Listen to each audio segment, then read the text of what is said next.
Well, as expected, Federal Reserve cuts rates by 25 bips. We're going to break that down. What does it mean for you and for self-storage? All of that and much, much more today here on the Self-Storage Report. I'm Chris Berg. I also do land acquisition for Abernathy Holdings. Joining me live in Italy this morning, our co-host, Thaddeus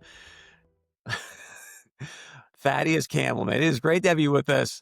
Let's just start with what you're looking at outside your window. He's with S3 Partners, does a great job there. You've been there now for a week, my 4 months, friend. man. 4 months. We're coming up on the end of week 15, so pretty cool. No. You've been in Italy for the past week, right? Oh no, I've been in Italy now. Today is day 8, so it's not a terrible this is what I'm waking up to every day. Just I'm gonna tease and do a slow reveal. Like, how tough Mm, is this, my friend? Yeah, bro. that's my morning view. So needless to say, if I'm smiling a little bigger on the show today, it's because I've been looking at that for 8 days. Hey, man, you know I love you. You got a pretty face. Can you just turn it to that view as we do the show here? We'll just You just kinda want me to take leave it on the that. I'm in a place called Civitanova Marche, Italy, which is a province on the Adriatic. And I'm telling you, if you go to Italy, yeah, Tuscany's great and Rome is great and Naples is great. But for me, the Adriatic coast is where it's at. It's absolutely gorgeous and it is not overpopulated, which is great.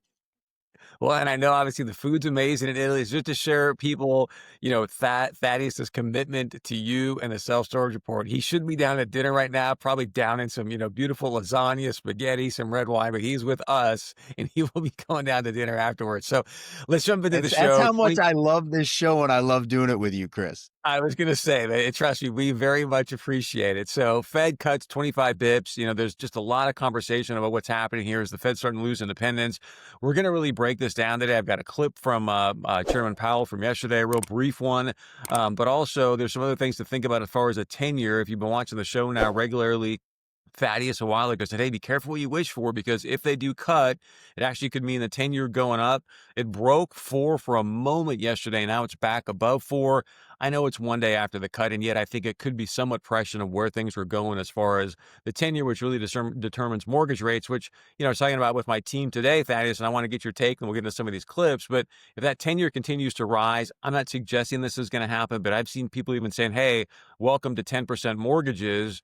I just think that's going to cause people to huddle up even more and be less movement taking place, which thus could be a headwind for storage. Yeah, I'm still worried about that. I'm gonna be honest with you. I'm lucky to be on a yoga retreat here, and as life happens, I'm on a retreat with a gentleman, Greg Skirkovich, who actually worked for the Fed for a year after the GFC. He's been in the auto industry for 30 plus years and actually got out of Wells Fargo after the GFC and volunteered to the Fed to say, hey, I want to come help you guys setting up the CFPB, the Consumer Protection Bureau that they put together, and had a really fascinating conversation with him about this subject. He's like, Thad, look, last year when the 10-year took off after the Fed rate cut, when the Fed cut the rate, they announced they weren't going to do any more. And that's why the 10-year went up, because the 10-year was priced with an expectation at the end of 2024 of multiple cuts. So when the Fed said, hey, we're only going to do this cut, we're not going to cut for the rest of the year, the Fed went up. His thought is this year, because they announced that they're going to do multiple cuts for the rest of the year, likely. He doesn't feel like the 10-year is going to raise the way it does. 30-year career in the auto finance industry, very tuned into what the Fed's done for his whole career because it's been critical to what he's done. So a counter opinion to what my fear was. Of course, today we see the 10-year go up. So that's a little scary from that front. Not for nothing, we've also seen in the last couple of days a little bit of downward pressure on the 5 major REITs in storage from their stock portfolio as well.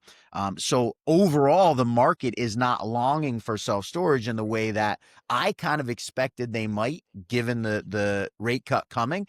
And so are we seeing the market itself, the intelligent people in the market understand that maybe the rate cut is not as big a boon for self-storage as you might hope it would be? Well, again, you got boomers that own so many houses out there today, and they're saying, "Hey, look, I'm going to stay put here. I want to stay put." There's some great polling data out there. I don't have it readily available for us, and yet they're saying, "Look, I want to stay in my house indefinitely unless there's some health issues." So again, I think you see more and more people huddle up, but the younger generation coming up in multi-housing. I want to play this clip from Chairman Powell, and then there's a great clip I've got also from the CEO. Boy, this might take me a moment to figure all this out because I've got a lot of stuff I want to share with everyone today. But there's also a great clip I want to share from the CEO from Walker and Dunlop. They do an incredible job in multifamily. Some things around there as well with the housing emergency that Trump's been talking about. But this is Chairman Powell yesterday. I think one thing that's important to note here, and my biggest concern is that based on what he talked about yesterday and what we're seeing, there's a high probability they're going to just let inflation run and hopefully try to catch up with this labor market. Yeah. If that's the case, where I get concerned, we've talked about this before, to the point where at the Self-Storage Association event, God put it on my heart to actually pray for the Federal Reserve. Maybe the first time in my life that I wanted to do that or thought about doing that. My point being is I think it's going to really do damage to the lower middle income people because inflation starts to go, their incomes are stagnant, they lose more buying power, and it's just not going to bode well for that demographic. So here's Chairman Powell saying this yesterday. Let's remember though, the unemployment rate's 4.3%. The economy is growing at 1.5%. So um, it's not a bad economy or anything like that. We've seen much more challenging economic times, but from a policy standpoint, And I think that's the challenge, that when you start to cut rates and you're saying, hey, the economy's not bad, this is where, and again, your gentleman sounds like he's got a lot of experience with a tenure, but I think this is where you see people getting a little bit nervous about the tenure because if the economy's strong, why are we cutting? 100% agree. And, like, as you said, if more money comes into the economy via the Fed lowering rates, who's getting access to that money? It's not the people who are under the most pressure by the lack of jobs and the increasing cost of goods, right? My conversation with Greg Skirkovich, he brought up the fact right now the average car payment in America is almost $800 and it's on a 74-month term. The likelihood of that car lasting 74 months. So these households are dealing with financial challenges that are hard to fathom in many instances. So it's yeah. Could it create more fear? Absolutely. And if fear comes into the market, that tends to push the 10-year up as they have to raise rates on bonds to get people to buy in. Well, I think you're bringing up a really interesting point about higher car payments. I'm talking about inflation. Like you start to squeeze disposable income. Does that quickly people say, you know what? I thought I needed the storage unit. Maybe I don't because I got to put food on the table, put gas in the car. I'm not saying we're there yet, but if things continue to move in this direction, there's a probability that they may start saying that I can't afford my storage unit anymore. Do you agree or no? I listen, it's my long-term outlook on storage has been bullish. We've talked about this since we started the show. I think you're on board with me on that. But there are some serious short-term issues that, we've talked over the last couple of weeks. I had Alex Burnham. I ran a clip from him. I'm talked to Mike Burnham out at SSA. Not everybody feels like we've hit the bottom necessarily of the challenges that are facing storage. So while we all have kind of been hopeful that, we're on the way back up, there's still some significant headwinds that we're facing. So this is the CEO from Walker and Dunlop. Again, they do a lot of multifamily, very successful public company. I want to share with you a clip in regards to, again, him talking about, hey, if we're cutting into a strong economy, here's typically what we've seen in the past. Again, does the history always repeat itself? No, but it definitely rhymes. So just allows us to say, okay, what can we potentially anticipate that's coming next? That 40-year period, 45-year period, the ones where the Fed cuts in recessionary environment end up pulling down the long end of the curve, pull down the 10-year, pull down the 5-year. In those where it's not a recession, which is like it is right now, it does not impact long-term rates. And so as much as I'm expecting us to see at least a 25 basis point cut, and then probably another 25 basis point cut, even if you take 50 basis points out of the short end of the curve, I don't expect it's going to impact the long end of the curve very much. And so I think right now at a 401 10-year, we're below where the market will be 2 to 3 weeks from now. And I don't try to predict where rates are going, but I think people are buying on the news and might sell. I mean, they might buy on the rumor. So that kind of falls in line with your thesis that I want to share a couple more data points and get you a chance to comment. So this is from B of A, Global Manager Fund Survey. What can we anticipate as far as Fed cuts for the rest of the year? They're saying 4. I'll show Kalshi numbers here in a moment as far as 4 and 3. But the other thing that really jumped out to me as I was going through this data was this piece right here again in regards to inflation and the dollar debasement. So what do they consider the biggest tail risk? And they're thinking, hey, second wave of inflation we just talked about is going to be a big tail risk, which is you and I would say, hey, make sure you're in assets. You hear everybody right now saying get out of the dollar, get into risk assets, whether it be gold, stocks, not investment advice, just simply saying what we're hearing from other professional fund managers.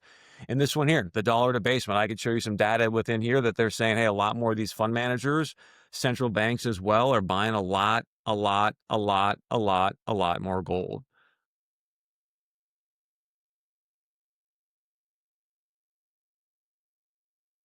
Are I you just want to playing a get your clip reaction, man. I apologize. I thought you were playing a clip. That's totally my fault. I'm in an Italian food hangover. No, I mean, listen, you there's times you don't want to be right. Right. This is one of those times where I don't want to be right. Like, I don't want the 10-year to go up. Interest rates are already so challenging. We've talked ad nauseum about the difficulty in affording a home for new people. I got a 24-year-old son that lives in my house. I would love for him to go own a house sometime. I have a 19-year-old daughter. I'd love for her to be able to buy a house. The stark reality is that they are years away from that being possible for them in the current environment. So the last thing I want is for a 30-year mortgage rate to go up. But the data is the data. And when you study the data, you got to go look at how it compares to what's happened in the past. And everything that we're hearing right now, going to the clip you just played, is that don't expect a big dip in mortgage rates, which obviously for self-storage is what we're really looking for, because we want more housing movement. Apartment movement is great, but we really would love to see a big pickup in the housing boom. I think we're paying the price for the glory of 2020, 2021, and people being able to lock in interest rates that were historically low. I think a lot of people would make a thesis, hey, you know what, the Fed screwed up the housing market, whether that, it's true or not. But I think you can make a pretty strong argument that they didn't help giving everybody these 3% rates to lock in 30-year mortgages. I mean, it's a pretty enticing way to say, okay, I know inflation, right? And now they're going to give me a 3% 30-year rate. Like, I'll take that all day long. So again, number of rate cuts to expect. If you go back to what the CEO there from Walker and Dunlop just said, yes, we're probably going to have a few more cuts. I think many people, you can see this here from Kalshi. I don't know about you, Thad, but like I love these Kalshi poly market things. I think it's fascinating to watch sort of the psyche of the people. And so you can see just yesterday, this thing jumped up dramatically, suggesting that there's going to be 3 rate cuts for the rest of the year. So they're I think it's suggesting. crazy to think that there's actually a bet available on 4 cuts this year, given we're in September. Well, and that's where you look at the idea of people losing Fed independence. I mean, one other thing I will share with you, the newer member of the Federal Reserve, and I can't think of his name right now, but Stephen here's what's Moran, is that fascinating to right? me. Excuse me?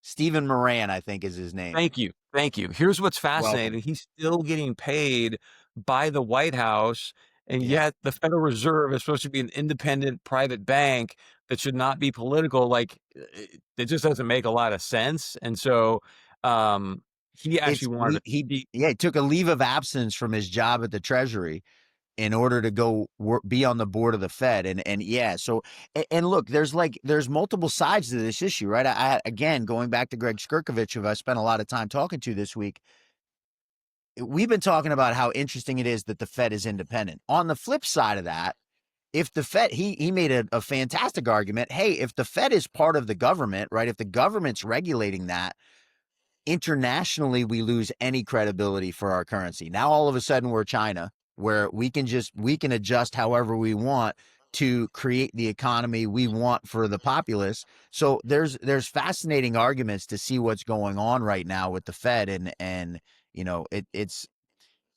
it's not great for the American people, quite frankly, to see what's happening. That's my as I said, I hate to be right, and I hate to in this instance, I love to be right. Don't get me wrong. I have an ego, and I like to say smart things and have it be recognized that what I said was intelligent. In this instance, it's not fun to watch this play out. I completely concur with you. And again, for people that are in self-storage, looking at self-storage, want to get into this asset class, again, not investment advice, but I think you're in the right asset class, at least be kicking the tires, because with what's happening right now with the dollar and what we're seeing from the Fed, you definitely, as we just said a moment ago, not investment advice, but you want to be in hard assets. And I say that because even the CEO of Tether, which right now, if you're not familiar with Tether, it's a stable coin, the most profitable company per employee, maybe in the history of the world, but definitely right now. They even said, the CEO recently, we're buying land, we're buying gold, and we're buying Bitcoin. So you can see that they're kind of trying to stack against some assets that can obviously increase values as the dollar does what the dollar's about to do. So one of the pieces I want to share when it talks about housing, and again, tie this back into what does this mean for storage? This was really fascinating, Thad. I want to get your take on this because you've been talking about the car situation and whatnot, but searches for help with mortgage surpassed 2008 housing crisis. I mean, I could spend the entire show giving people data points in regards to how so many things right now are going far above what took place in the 2008 housing crisis that I don't know if we're there yet, but as you and I keep talking about with the real estate cycle thesis, please be paying attention to the middle end of 2026. I think that's when you're really going to start to see some cracks in the situation. Yeah, listen, if you haven't read The Secret Life of Real Estate and Banking and you're involved in any way in real estate, I go on Amazon, order the book. It only comes in a hard copy. Chris and I get no compensation from Philip J. Anderson. I'll just throw that out there. We're not paid to put this out there, but you have to familiarize yourself with what's going on because the data it's undeniable, right? There's 13 cycles that have happened in the history of our country. And to your point, what are we seeing? It's yet another graph that's showing you something that is putting us right where we were in 2008. I sent you a Yahoo article earlier this week. I think it was Moody's, right? They have a data tracker of data points that lead them to believe there's a crash coming. That data tracker was at a 48% probability that there's going to be a recession in 2026. And what they said was, yes, it's only 48%. And that maybe seems like, hey, it's less than 50%. But every single time that data tracker has gotten to 48%, there's been a recession. Every time. So we're seeing my point, and I'll try and be succinct because I do want to go have the Italian dinner here sometime soon, is that data point after data point after data point that you put up on the screen over the last 6, 8, 10 weeks has shown trends extremely similar to the GFC. And it's hard not to be frightened by that.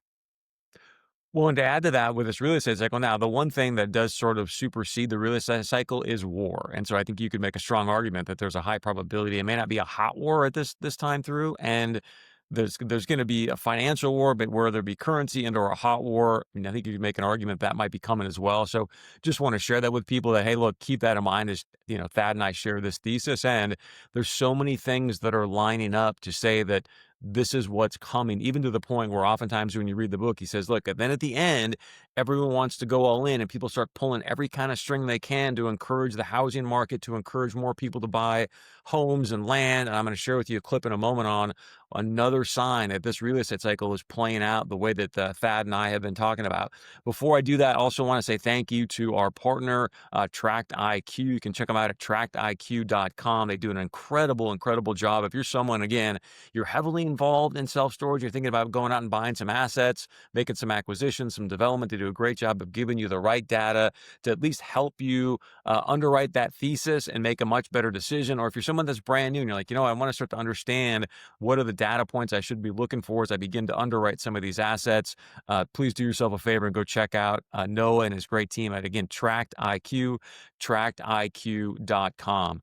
Let's get back to the housing piece, that because as you and I talk about often, and you played a great clip from Mr. Burnham suggesting that, hey, housing movement is a really important factor to drive rates when it comes to storage. And so have you heard about President Trump suggesting, hey, I'm going to do this national housing emergency situation?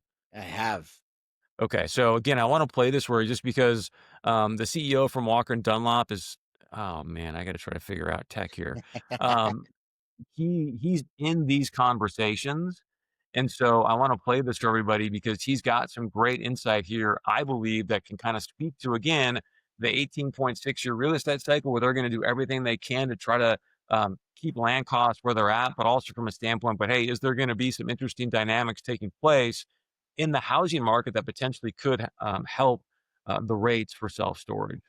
But as you look at housing and you think about single family home unaffordability crisis we have, which the Trump administration, I believe, is going to address in the next couple of weeks, and they're going to do something pretty significant as it relates to trying to change land entitlement across the country at the local level by using carrots and sticks on federal funding to force municipalities to change the way they do it. If you do it, they'll give you the money. If you don't do it, they won't give you the money. And they're working very hard on that. I know from conversations I had yesterday. So we're going to see something as it relates to the administration trying to change the entitlement process at the local level, try and bring the cost of single-family housing down. And in the process of that, oh, by the way, they're also focused on multifamily and want to see the development more multi. But as you look across that continuum, where is Rock? So, Thad, I want to get your reaction to what you just heard there. I'm be honest, I had a hard time hearing it, Chris. So my reaction is muted. My All right, Wi-Fi in Italy is not. It's not the 1 gigabyte service I'm used to having in New Jersey, unfortunately. I appreciate your honesty. Bottom line is this: is that it sounds like the federal government is going to step in and start to use carrots and sticks with local entitlement processes to say, hey, if you want to start to open up some of this land so we can do some more single housing, multifamily housing, then we're going to, subsidize that with probably, it looks like, some federal money or whatnot. And if not, then they're going to use, I don't know, some kind of stick to make people actually start to change the zoning to add housing density in certain areas. Again, in theory, I think that sounds great, but you're going to have the metrics make sense, right, from a capital stack perspective. And also, I think one of the things that people don't talk enough about, and you and I have, and I think we've done a pretty fair job around this, is that Lennar right now has got the most unsold homes, again, since the GFC. And everyone wants to talk about this housing crisis. We don't have enough homes. I think you can make an argument that, hey, they just might not be in the right place geographically. Yeah, and listen, there's inventory, but we go back to what we've talked about also, it's affordability. What's the price point that those homes need to get sold at in order for somebody to be able to, Lennar's not going to sell a home at $100,000 loss. They can't afford to do that, right? So can they take a little bit of a haircut? Yeah, maybe a few times, but they can't go sell their outstanding inventory at a loss.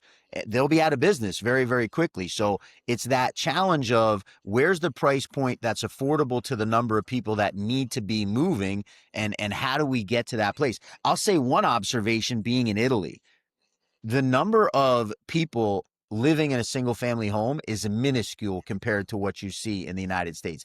I'm in a place where there's very few people, right? If you go in and you spend some time on Google Maps and look up the Marche province in Italy, massive apartment buildings and then a bunch of land, right? Why is that? Well, it's because of the affordability factor. People can't afford to build a single family home in Italy and go live in it by themselves. They build these big apartment complexes with 100 units and there's no other houses around, right? There's people living in row homes in the main towns.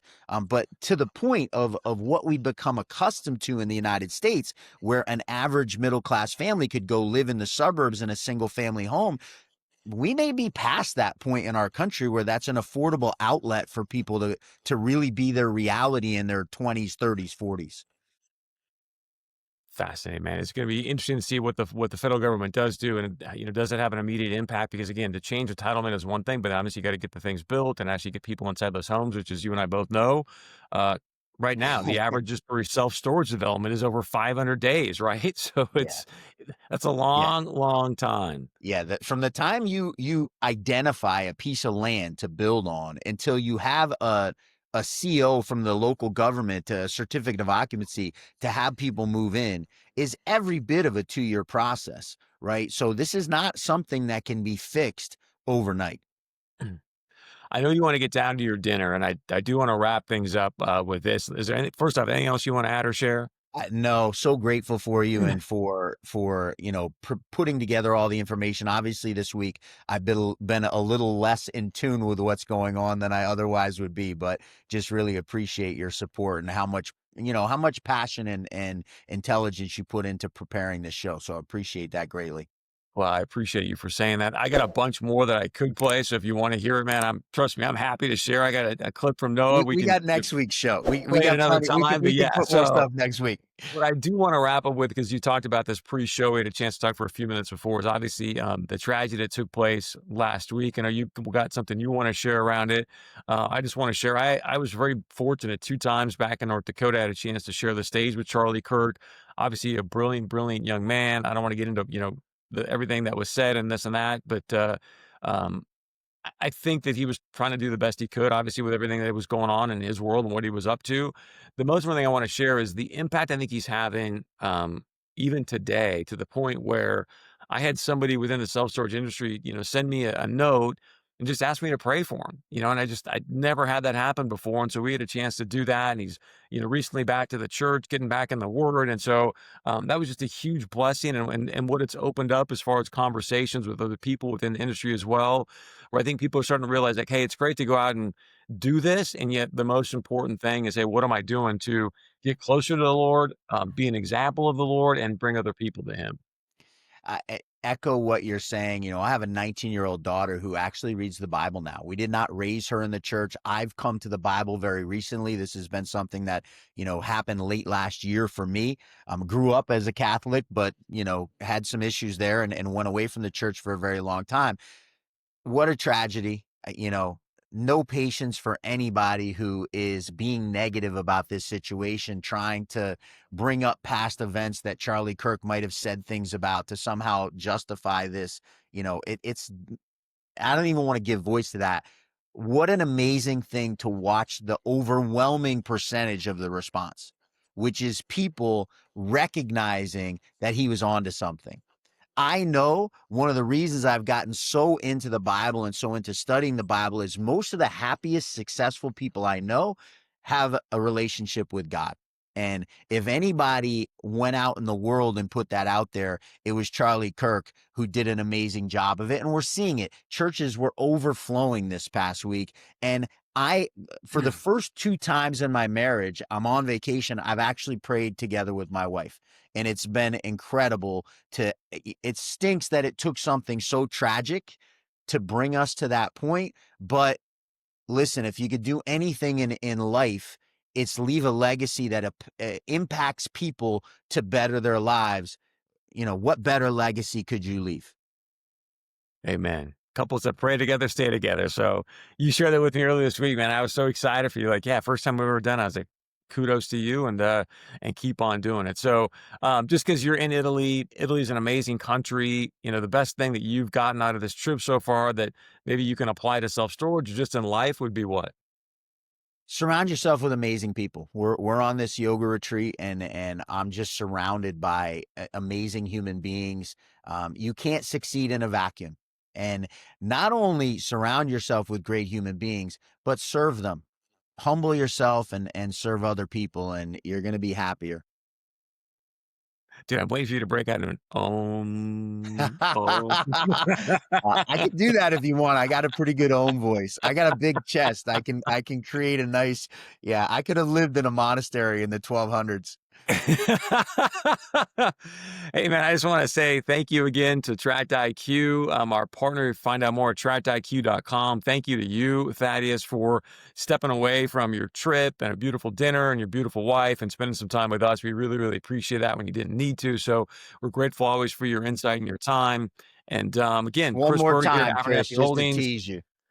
Man, we should, you know what? You ever watch CBS Sunday Morning? Like, we should just roll out with that, with like some We'll nature just music. leave it Just on the like, that's a closing, wrap. right? Yep, we'll just leave that. Look at the Adriatic as we leave. Not a bad way to go. That's a wrap. Have a great rest of the day. Thank you for joining us. We'll see you back here next week on the Self Storage Report.